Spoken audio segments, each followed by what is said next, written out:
এক গ্রাম্য লোক আল্লাহর নবীর কাছে এসে বলছে, হে মুহাম্মদ, সাদা সিধা মুসলমান, হাসরের ময়দানে নাকি বিচার হবে? কহ হবে তো। বিচার করবে কেডা? আল্লাহ। কেডা? আল্লাহ। আল্লাহ? হ্যাঁ। এই যে ডাকি যে সবসময় উনি, কহ উনি বিচার করবে। এই বৃদ্ধ লোক কয়, তো তাইলে আর অসুবিধা কি? গ্রাম্য লোকটা আল্লাহ রসুল, তাইলে মোহাম্মদ সমস্যাটা কি? আর আমারও তো আরো কয়েকজনে ভয় লাগাইলো, বিরাট বিচার আচার হইব। আমি আরো চিন্তায় পড়লাম, কেডা না কেডা বিচার নেয়।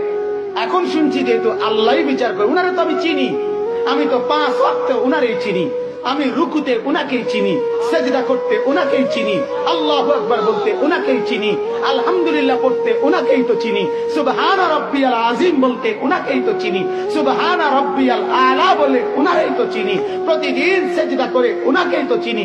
এত চিনি চারে, সে আমারে চিনবে না কেন? সে হিসাব তো সহজেই নিবে। বুঝা? হ্যাঁ, এজন্য মুমিনের মরতেই অসুবিধা কি? মুমিনের বাঁচতেই সমস্যা কি? কথা বলেন না কেন? ইমানদার মরলেই অসুবিধা কি? ইমানদার বাঁচলেই অসুবিধা কি? ইমানদারের কোনো অসুবিধা নাই। সমস্যা সুদ করে খেতে মরলে সমস্যা, মাইরা হতাইলে বোধে